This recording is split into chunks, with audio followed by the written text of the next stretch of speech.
कितने श्रेष्ठ पुरुष थे, कितने सोचने वाले थे। और पहला प्रश्न क्या है, उपनिषद ये तो दूसरा है, ये क्या बोलते, दूसरा श्लोक है, पहला श्लोक क्या है?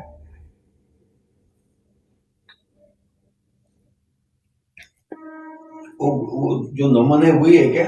हाँ भाई, हाँ वो शांति मंत्र है। हाँ, विनियोजिता प्रवर्तन्ते प्राणिनाः स्वेषु कर्मसु। कितना सुंदर है यार।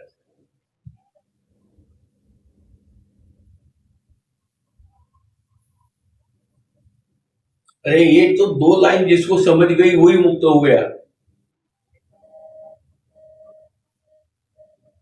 ये वो माहिती तुम्हाला तुकाराम महाराजांचा एक हे आहे, एक तरी ओवी अनुभव आहे।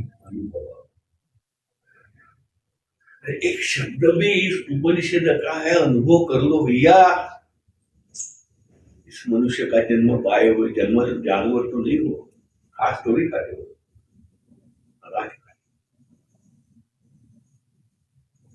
तो ये एक शब्द तो अनुभव करो, कितना सुंदर। ये नैरिता प्रवर्तन्ते प्राणिनाः स्वेषु कर्मसु।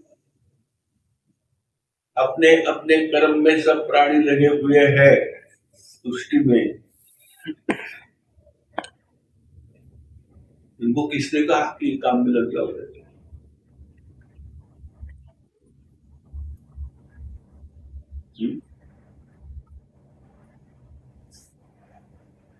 इनको केने नहीं कहा।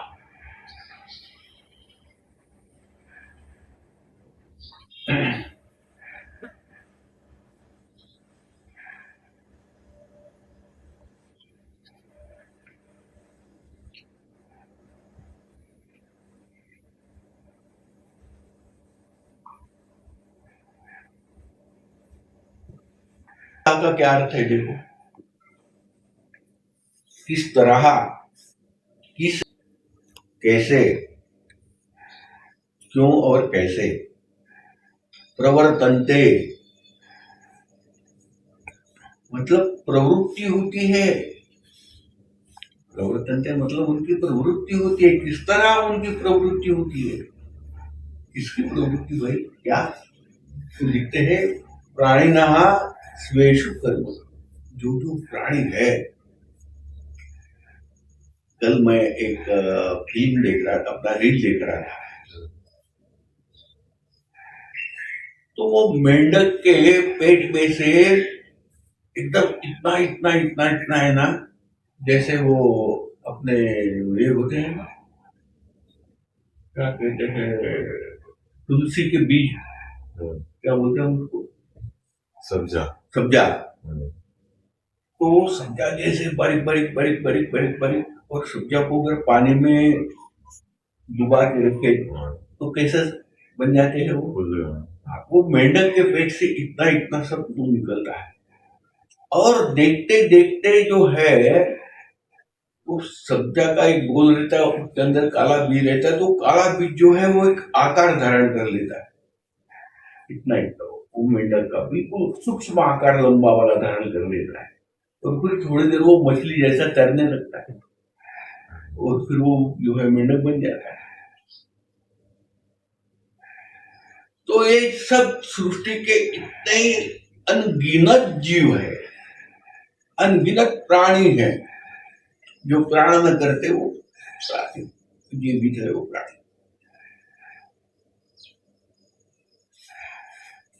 तो ये अपने अपने कार्य में लगे हुए दिखते हैं हमको।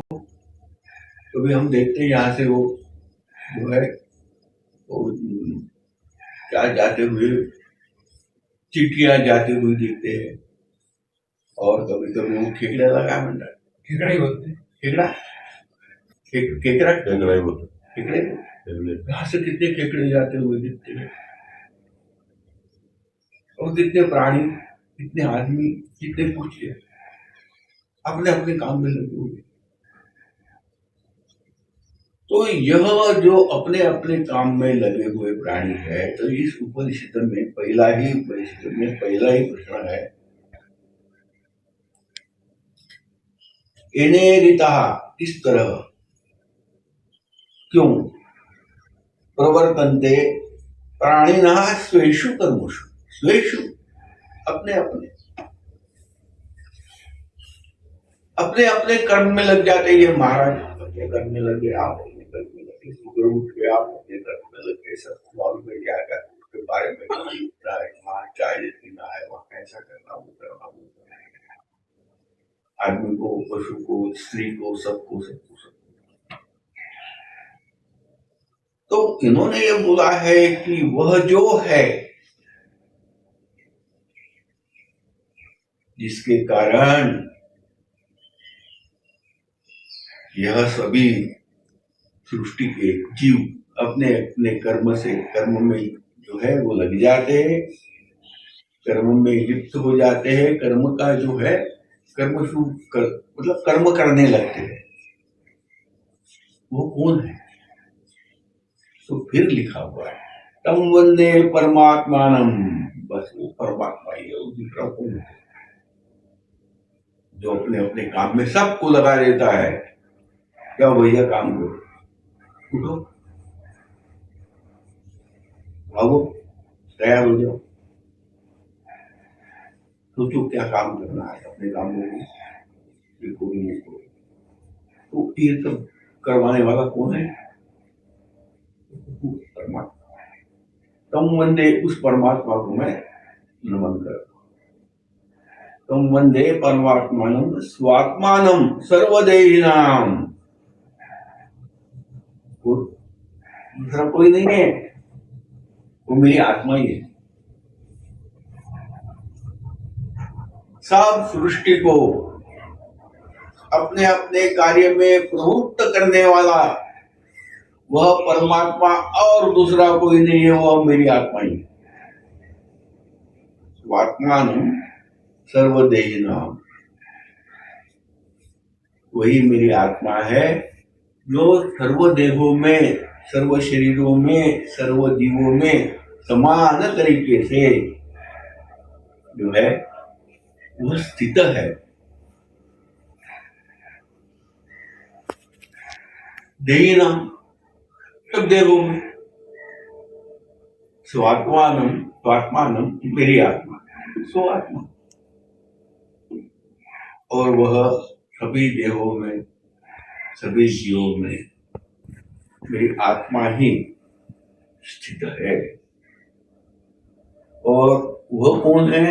वह परमात्मा है, जो परमात्मा खुद मेरी आत्मा है, उसमें कोई भेद नहीं। वही परमात्मा जो मेरी आत्मा है, वही आत्मा सभी देहों में जो है बसी हुई है, सब देहों में उसका है। देह और देही